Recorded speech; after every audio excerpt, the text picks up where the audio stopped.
l'oncle du président, les amis du président, le cercle du président, ils sont nos arrière-grands-parents. Et pourtant, ce sont eux qui continuent à diriger un pays où on parle justement de véritables coups d'État comme Saint-Éloi Biboum vient de nous les énumérer. Et quand on voit justement l'État du Cameroun, on a l'impression qu'il est dirigé par des morts vivants. Des morts vivants parce que quand on voit le président Dia, bientôt 92 ans, c'est inquiétant. Un homme fatigué, un homme pratiquement perdu, qui justement ne peut plus avoir les capacités physiques, intellectuelles, mentales, au regard de ce qui présente devant ce peuple camerounais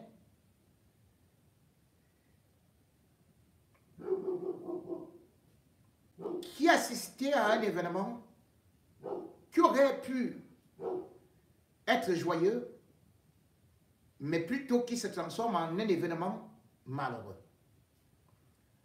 30 ans de mariage, dites ce que vous voulez, noces de diamants, noces de perles, noces d'or, à cet âge d'or, mais on voit pratiquement un homme quasiment mort.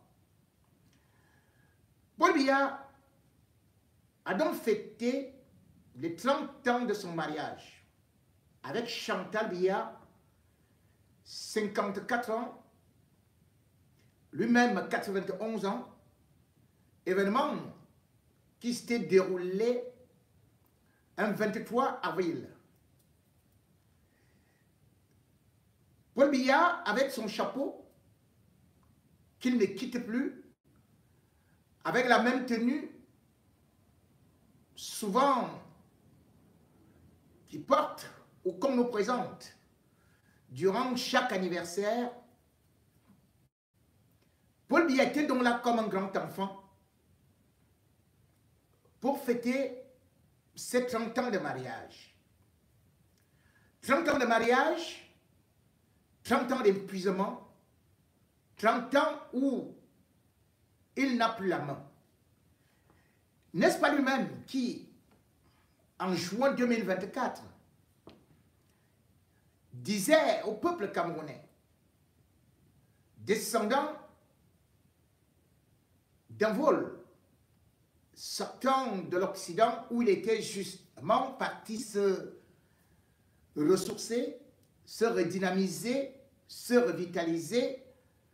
Dans un hôpital de Genève, il déclara « Ceux qui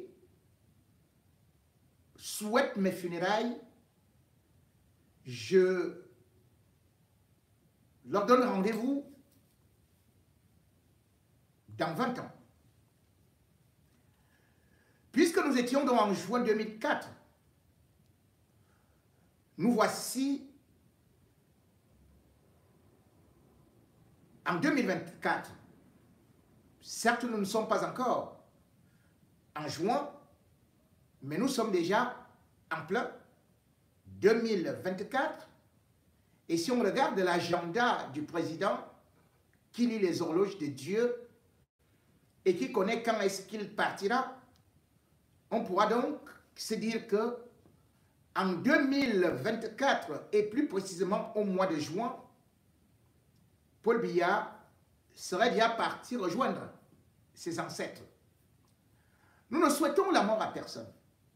Encore que chacun de nous, c'est un chemin qu'il va emprunter.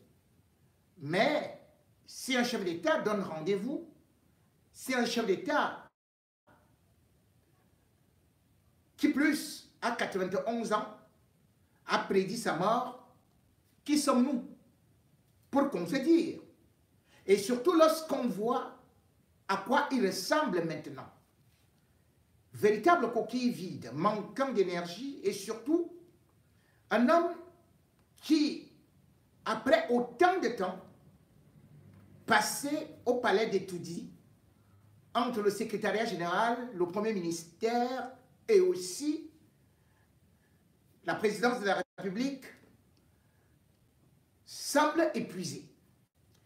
Épuisé dans la mesure où ses sorties sont scrutées, analysées, d'autant plus qu'elles deviennent de plus en plus rares. Paul Biya, aujourd'hui, est ce qu'on peut qualifier du dernier des Mohicans. Parmi ces présidents qui peuvent atteindre 90 ans. Y en a-t-il d'ailleurs? Non. Puisque si on essaie de regarder les gens qui sont nés en 1963, comme ils le revendiquent, on ne trouve au point des présidents à cet âge-là. Et même ceux qui sont arrivés au pouvoir avant lui, ils n'ont pas cet âge-là. On peut parler par exemple de Obiangema Bazogo, qui lui est arrivé au pouvoir en 1979, mais cependant à 82 ans. Donc il y a un écart de 10 ans avec Obiangema. On peut aussi citer les Alassane Ouattara, qui sont aussi nés vers les années 1944. On peut citer Sassou Nguesso, aussi en 1944, un peu derrière, un peu, ou bien on peut encore citer Nangwana, Mangwagwa, ou Nangwaga, vraiment ce nom du président zimbabwéen. Parfois ça cherche à me couper la langue. Lui également, il est vers ces âges-là, même si lui n'est venu au pouvoir qu'après Robert Mugabe. Paul Biya donc ressemble malheureusement aujourd'hui à Robert Mugabe. D'un homme fringant, d'un homme élégant, d'un homme charmant, comme d'ailleurs ce fut le chant le plus connu du Cameroun, Paul Biya, toujours shoga.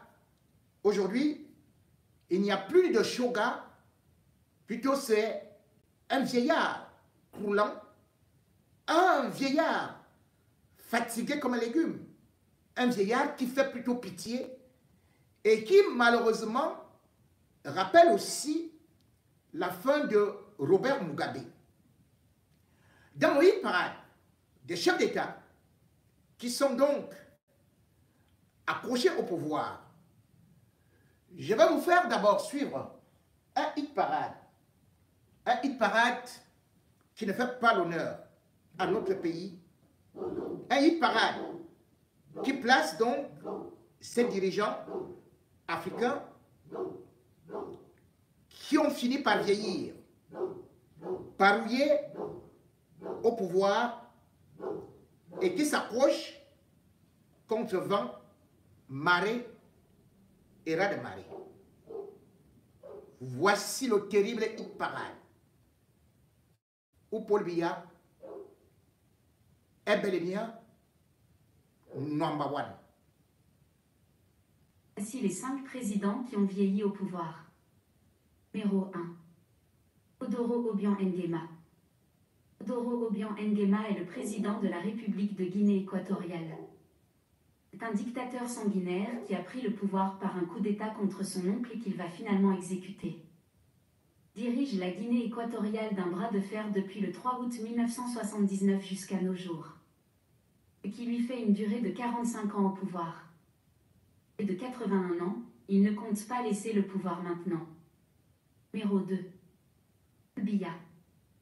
Biya est le président de la République du Cameroun. Il fait partie des dictateurs sanguinaires soutenus totalement par la France pour écraser sa propre population. Il est arrivé au pouvoir le 6 novembre 1982 et il ne le quittera plus depuis ce jour. qui lui fait un total de 42 ans au pouvoir, a installé un régime totalitaire basé sur la répression des opposants. Âgé de 91 ans, il ne compte toujours pas laisser le pouvoir. Numéro 3. Denis Sassou Nguesso. Denis Sassou Nguesso est le président de la République du Congo-Brazzaville. C'est également l'un des dictateurs sanguinaires soutenus absolument par la France pour massacrer sa propre population. Il a dirigé ce pays en 2 phases. Il a dirigé premièrement le Congo de 1979 à 1992. Il va revenir au pouvoir en 1997 suite à un coup d'État organisé et soutenu par la France de Jacques Chirac. Puis 1997, il ne quittera plus le pouvoir jusqu'à maintenant. Il fait déjà un total de 40 ans au pouvoir. Âgé de 80 ans, il ne rêve même pas de quitter le pouvoir actuellement. Numéro 4. Yoweri Museveni. Yoweri Museveni est le président de la République de l'Ouganda, l'un des rares dictateurs sanguinaires anglophones sur le continent africain. Il dirige ce pays depuis 1986 jusqu'à nos jours, qui lui fait un total de 38 ans au pouvoir. Il est actuellement âgé de 79 ans mais son rêve est de mourir au pouvoir. Numéro 5. Kagame. Kagame est le président de la République de Rwanda. C'est un dictateur sanguinaire, un génocidaire et criminel africain. Le plus grand criminel du XXIe siècle totalement soutenu par l'Union européenne et l'OTAN. Malgré tous ses crimes, il est le meilleur ami des Occidentaux. Il a eu la visite d'Emmanuel Macron qui s'est rendu en personne chez ce criminel. Il tient même des rendez-vous avec les Américains sur la même table. Les Américains ne se gênent pas d'être à la même table avec un tel criminel. Il est également l'invité spécial du Premier ministre britannique qui ne ressent aucun remords en accueillant un tel sanguinaire. Soutenu par les Occidentaux, personne ne le critique malgré tous ses crimes. Personne ne le donne des leçons de démocratie et des droits de l'homme. Il est au contraire choyé comme un enfant gâté des Occidentaux. Je dirais que c'est Vladimir Poutine qui est le seul criminel dans ce monde. Rappelons que Paul Kagame est responsable de la mort de près de 15 millions de Congolais et des millions de déplacés depuis des années. Il dirige ce pays depuis l'an 2000 jusqu'à nos jours. Mais comment ? Paul Kagame a encore une chance, c'est peut-être parce que il n'est pas comme Paul Biya. Paul Kagame, on le voit, il dirige et il a développé le Rwanda. C'est ce qu'on appelle parfois des dictateurs éclairés. Contrairement à Paul Biya, qui n'est pas souvent cité aussi dans des grands crimes, des génocides, la guerre anglophone. C'est bien Paul Biya, soutenu lui également par des Occidentaux, qui est l'auteur de ces crimes où on a parfois vu notre armée ou certains éléments de notre armée tirer à bout portant sur des femmes innocentes, parfois portant des enfants au dos. Paul Biya est donc un dictateur paresseux qui ne s'occupe pas de son peuple.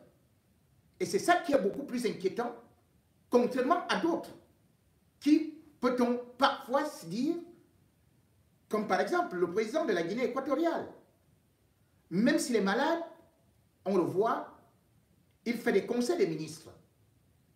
Mais voilà Paul Biya, candidat à l'élection présidentielle de 2025. Quel âge il aura? Et pourtant, ce Paul Biya, qui est maintenant comme un clignotant,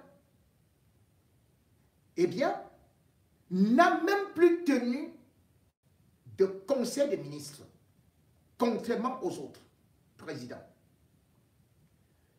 Depuis bientôt 5 ans, on attend même tout simplement un remaniement, puisque Paul Biya, ses ministres meurent, tel le ministre même de souveraineté, Dodon Doké, au ministère des Mines. mais qui jusqu'à ce jour n'est pas remplacé. On ne saura citer d'autres ministres qui jusqu'à présent n'ont pas été remplacés, à se demander même si Paul Biya est au courant qu'ils sont morts. La justice,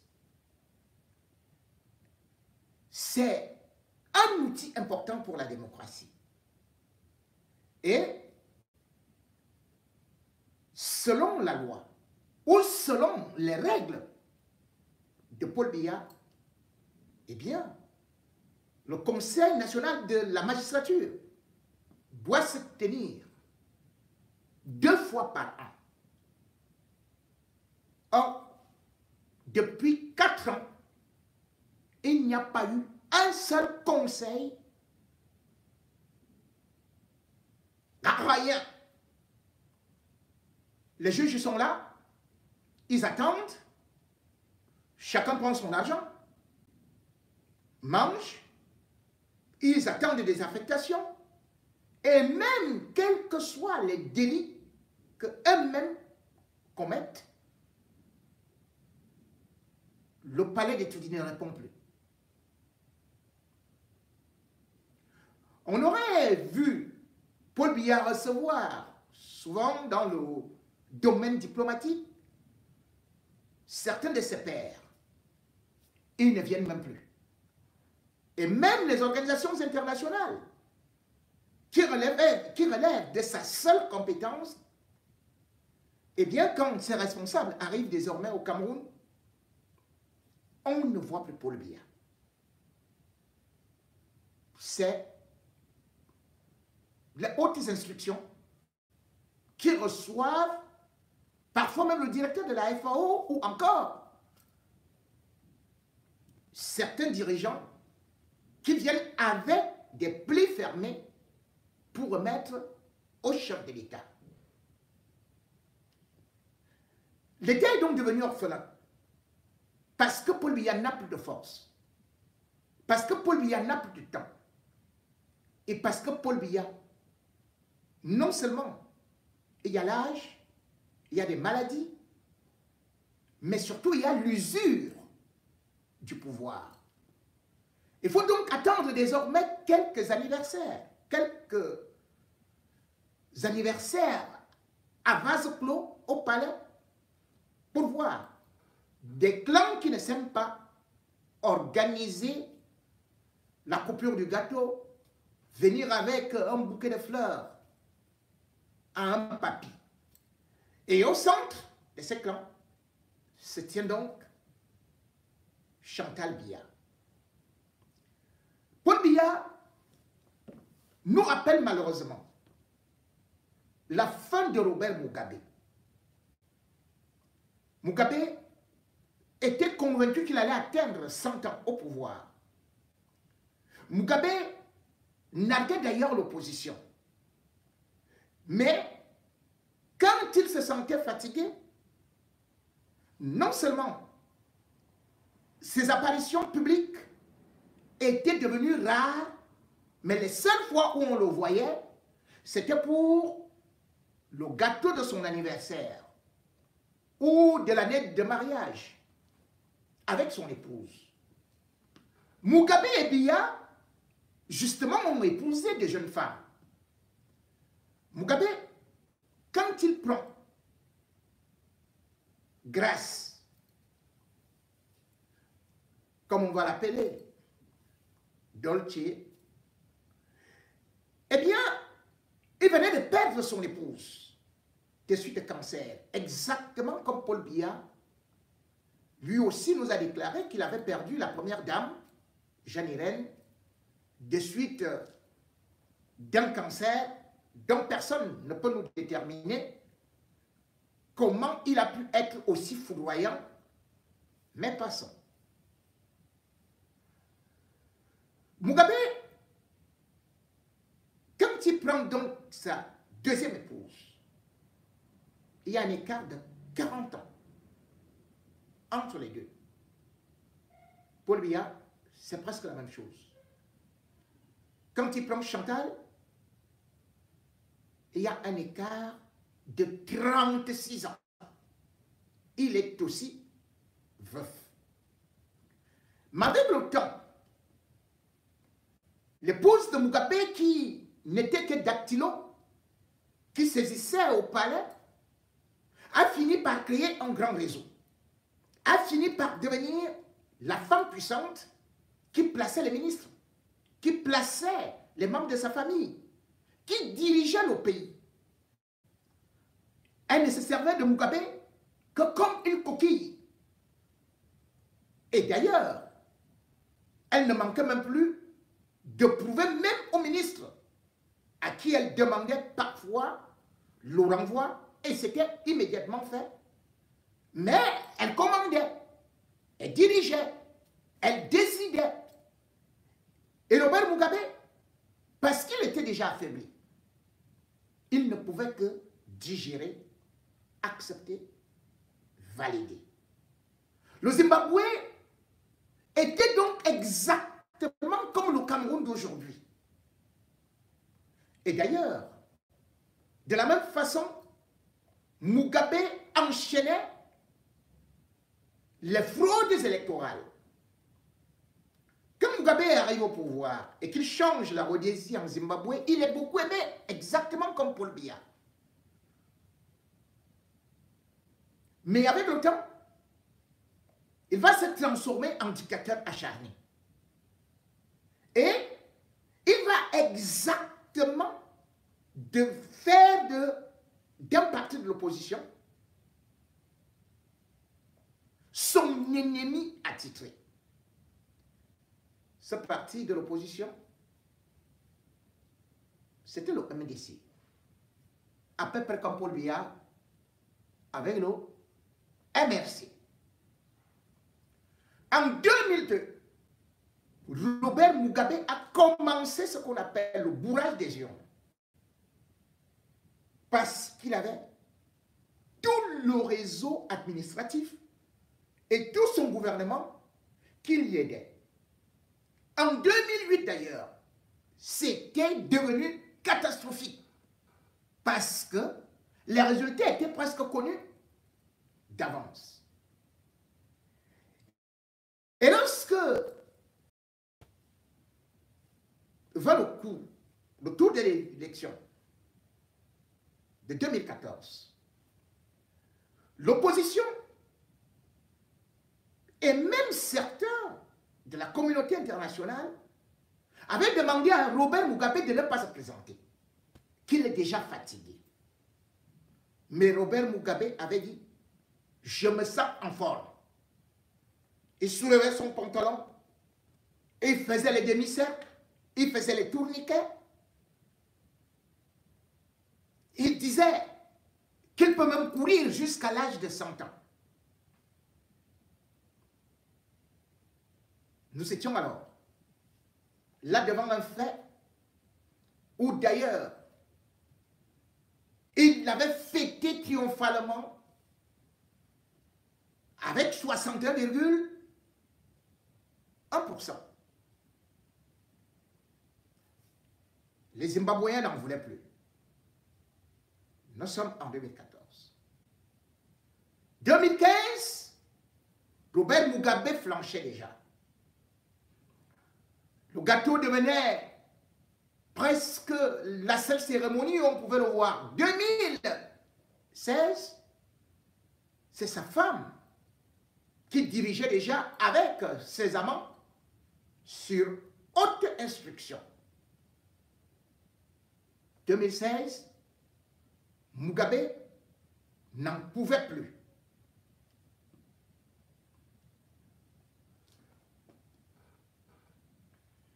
Et le 14 novembre 2017, pour sauver le Zimbabwe de la honte internationale, de monsieur que le pantalon tombait déjà, les militaires étaient obligés d'intervenir. Ainsi fut renversé Robert Mugabe, qui malgré tout avait cherché à s'approcher au pouvoir, jusqu'à ce qu'il avait constaté que c'est la même qui le motivait.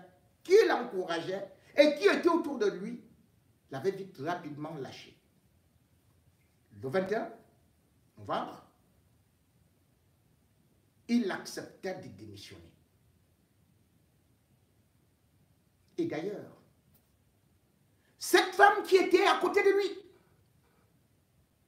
cette femme qui poussait Robert Mugabe à ne pas lâcher le pouvoir, à ne pas quitter le pouvoir avec honneur, elle avait fini par abandonner Robert Mugabe dans son palais. Grace était partie habiter ailleurs. Jusqu'à ce que Mort avait pris son mari en 2019. Donc 2 ans seulement après.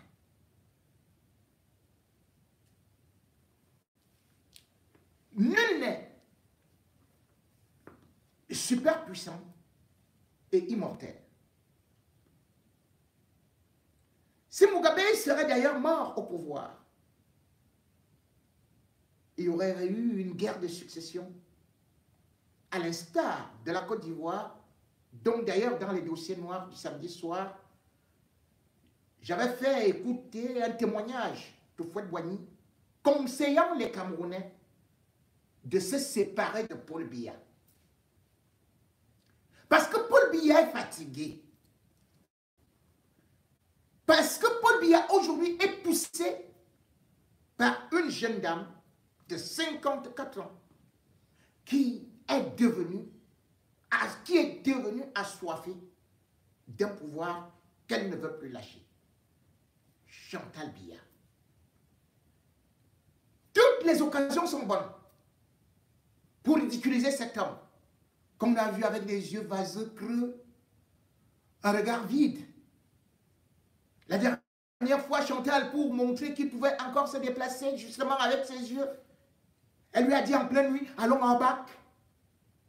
Là-bas chez les étoiles, comme ça on va te voir là-bas. On va dire, tu continues à marcher. On va dire, tu continues à gérer. On va dire que tu es toujours apte.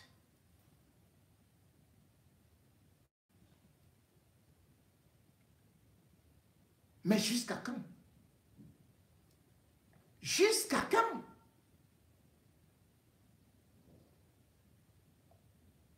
L'élection présidentielle arrive en 2025. Paul Biya aura donc déjà plus de 92 ans. Et il faudrait tenir encore 7 ans. Donc Paul Biya aura 92 plus 7 ans, 99 ans.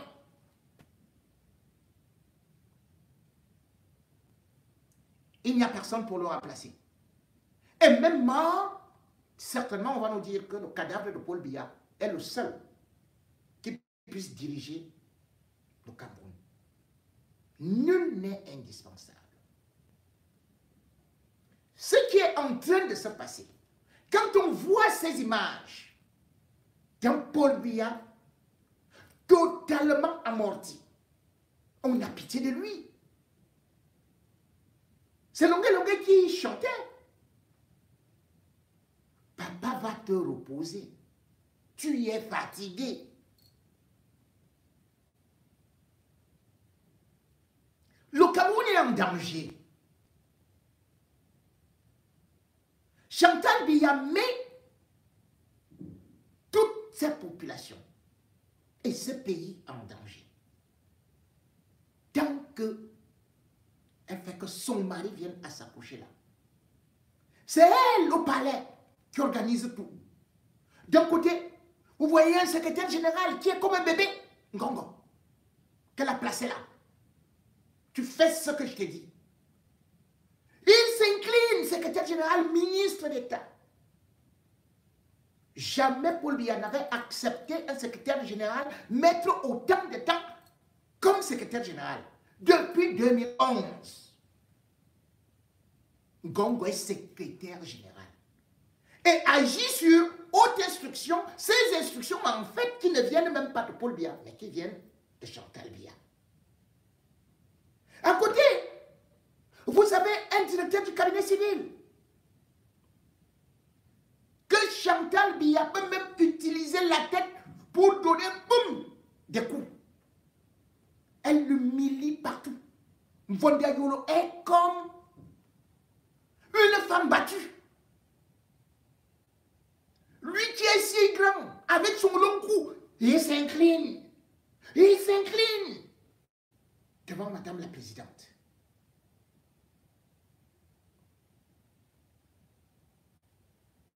Les hommes maintenus, les hauts gradés, a tout dit. Tout le monde est à plat ventre devant Chantal Biya.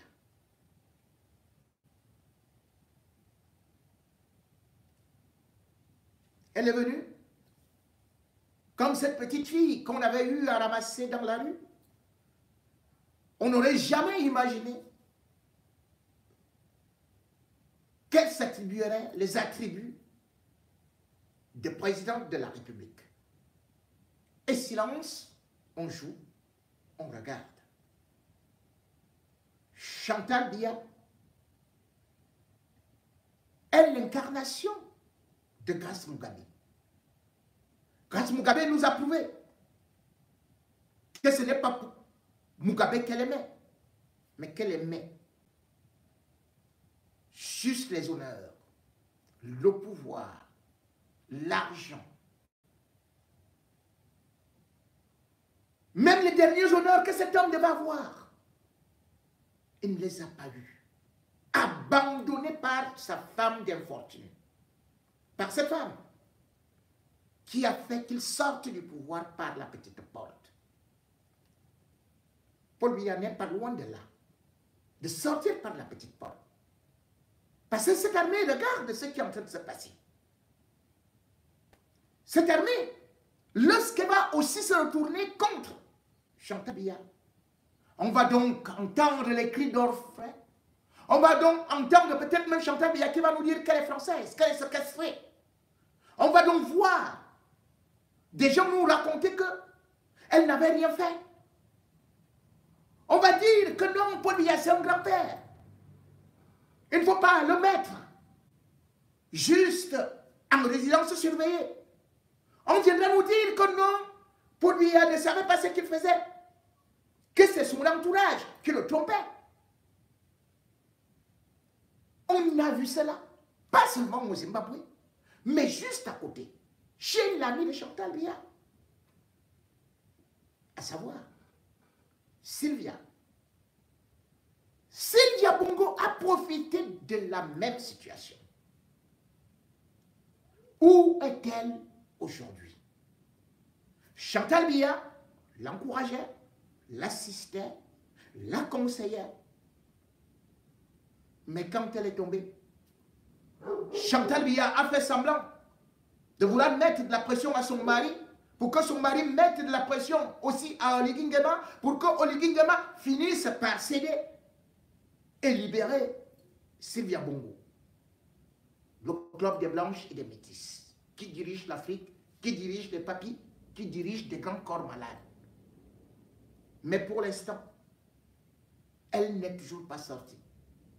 Et Chantal Biya s'est déjà lavé les mains, ne la prend même plus au téléphone, ou plutôt, ne prend même plus ses émissaires.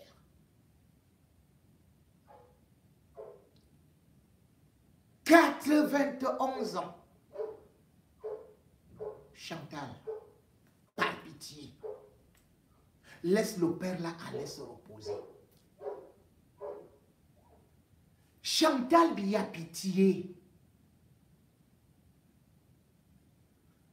Regarde ce qui va t'arriver.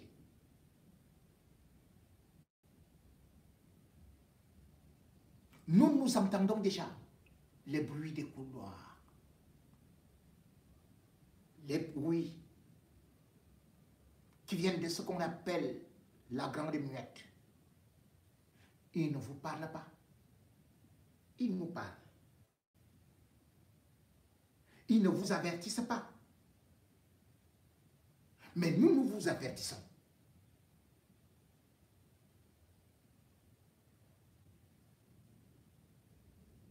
Que ce soit le dernier gâteau de Paul Biya et le reste, allez manger vos gâteaux en Bamaka.